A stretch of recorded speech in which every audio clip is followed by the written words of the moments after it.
day in politics. Many emotions flared, and if you didn't watch the Celebrate America event, whether you are a Republican or a Democrat, watch the last 15 minutes of it. I streamed it. I will link it down below. It was an incredible production. It definitely cost a ton of stimulus checks. My guess is somewhere around at least 43,000 $1,200 stimulus checks, so it cost a lot of money, and it's worth watching. But for now, hopefully, well, while that production hopefully unites us, we need to focus on reality, and the reality right now is understanding what the heck our government is up to. So first, Joe Biden's press secretary today, Jen Psaki, absolutely nailed her press conference today, providing a ton of information. They said they were going to have a short press conference, and usually when we hear short press conference, we think it's going to be a couple minutes, and then that's it. No questions, done. This was a short press conference. It was like 41 minutes long. It was probably closer to like 35 minutes, but around 35 minutes long, and plenty of Q&A. Pretty much the only agency that didn't get their questions answered was the One America News Network. They did not get a single one of their questions answered. Well, they were never called on to ask a question. Let's make that clear. That is obviously, in case you're not familiar, a relatively pro-Trump news outlet.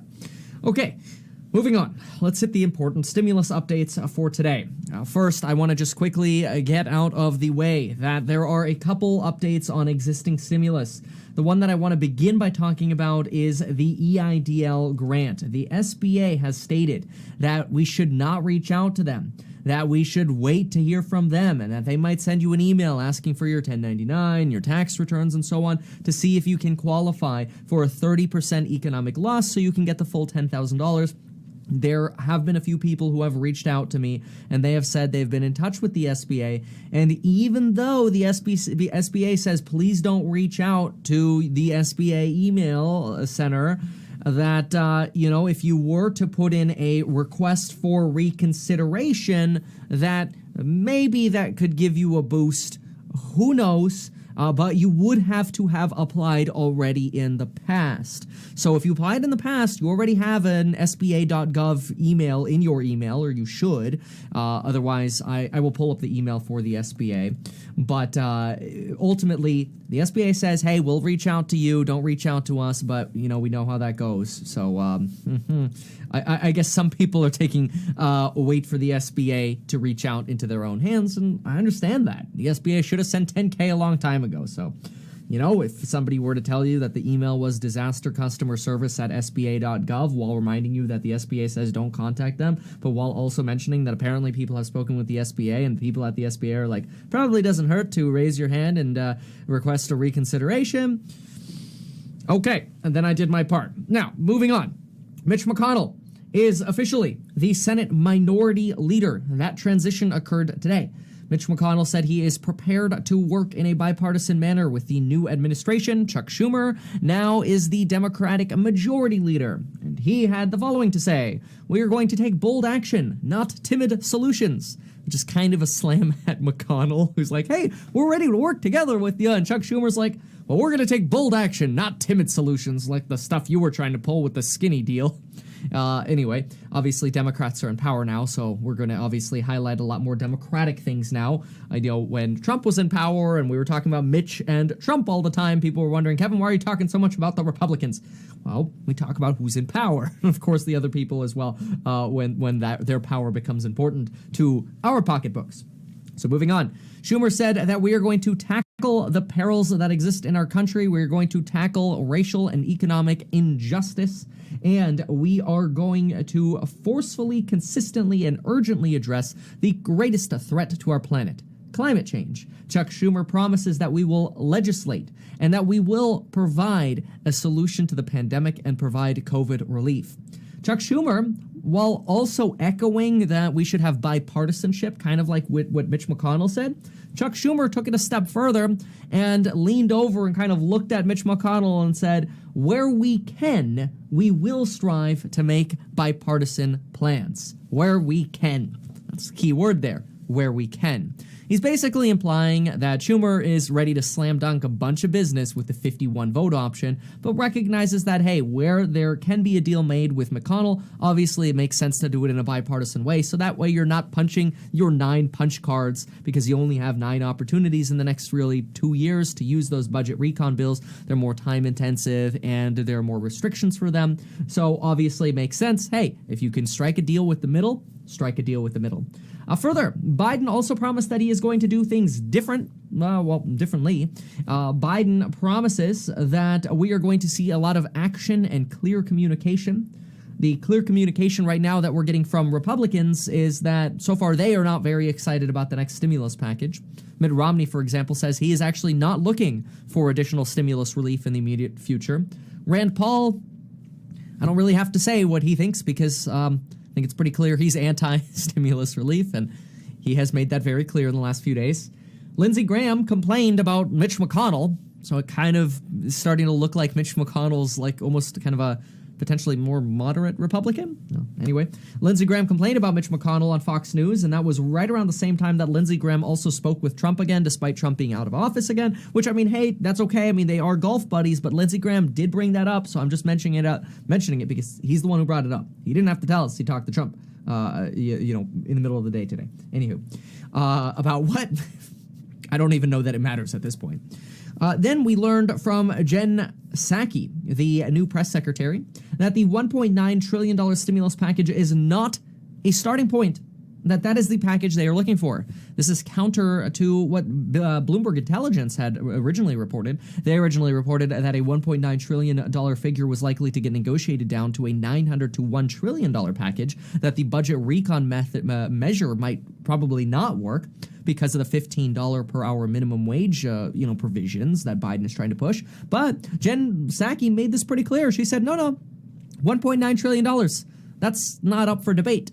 Sure, there might be modifications, but $1.9 trillion is what's needed, and we're not about to cut funding from vaccination programs.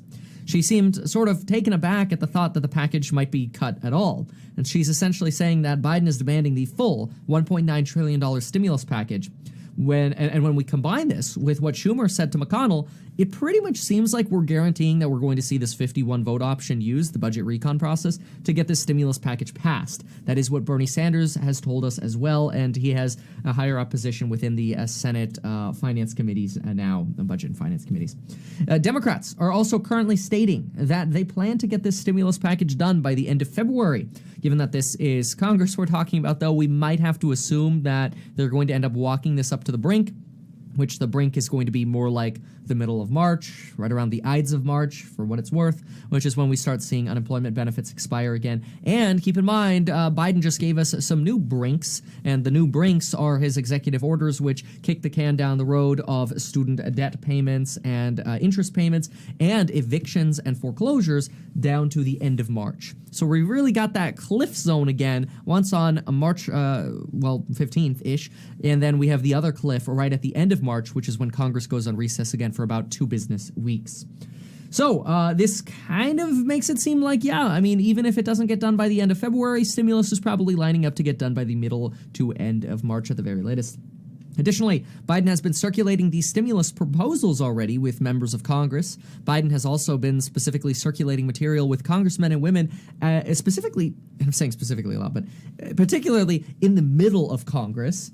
And this is apparently an attempt by Biden to make sure he's appealing to as many moderate Democrats and Republicans as possible, because I think Biden really realizes the best way to get ahead is having as many votes shaved off in his favor in the middle of Congress, and then he'll be able to get as much productivity done in the next 2 years as possible. He won't run into as many roadblocks. And keep this in mind, even though he's in office for 4 years, Republicans could take power back by 2022 in the Senate, and the Senate Majority Leader Mitch McConnell could come back if Democrats end up messing up to the point where Republicans and Democrats are like, that's it, get Republicans back in power, get Mitch McConnell back in power. We'll see. So they really got to hit the ball out of the park in these next 2 years. They are trying to hit the ground running. Biden also has a new economic team, well, a National Economic Council. Remember last time the director of the NEC was Larry Kudlow. We had that coupon code Larry for a very long period of time. That was a good one that we had.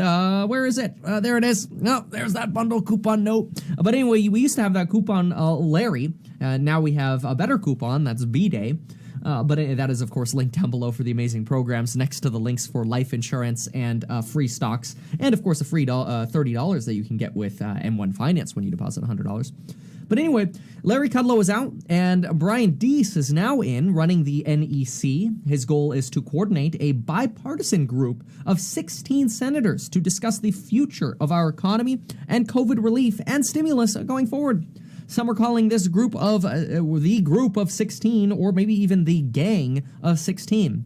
Now, speaking of bipartisan, remember the Bipartisan Problem Solvers Caucus? Well, the Republican chair of this group, Tom Reed, suggests that, maybe Biden should pass a skinny COVID bill.